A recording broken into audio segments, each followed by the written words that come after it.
অবশেষে ভারত গেল বাংলাদেশের রূপালী ইলিশ। ২,৪২০ মেট্রিক টন ইলিশ রফতানির প্রথম চালানে ভারত গেল ১৮ মেট্রিক টন বা ১৮,০০০ কেজি ইলিশ মাছ। এগুলো ৬টি ট্রাকে করে পৌঁছায় বেনাপোল বন্দরে। পরে এই মাছের মান পরীক্ষার পর বৃহস্পতিবার বেলা ৩টার দিকে দেয়া হয় ভারতে যাওয়ার অনুমতি। প্রতি কেজি মাছের রফতানি মূল্য পড়েছে $১০ যা বাংলাদেশি টাকায় পড়েছে প্রায় ১২০০ টাকা। এর আগে ২৪ সেপ্টেম্বর ৪৯ জন রপ্তানিকারককে ২,৪২০ টন ইলিশ রপ্তানিতে ছাড়পত্র দেয় বাংলাদেশ সরকারের বাণিজ্য মন্ত্রণালয়। এর মধ্যে ৪৮ জনকে ৫০ টন করে ও একজনকে ২০ টন করে রপ্তানির অনুমতি দেওয়া হয়। এ অনুমতির মেয়াদ আগামী ১২ অক্টোবর পর্যন্ত।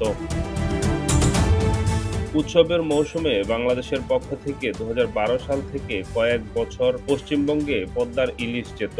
আগের সরকারগুলো একে বলতো উপহারের ইলিশ। তবে রাজনৈতিক পট পরিবর্তনের পর ভারতে ইলিশ পাঠানো নিয়ে কঠোর মনোভাবের কথা জানিয়ে দেয় অন্তর্বর্তীকালীন সরকার। পরে অবশ্য অবস্থান পরিবর্তন করে ভারতে ইলিশ রপ্তানি করেছে।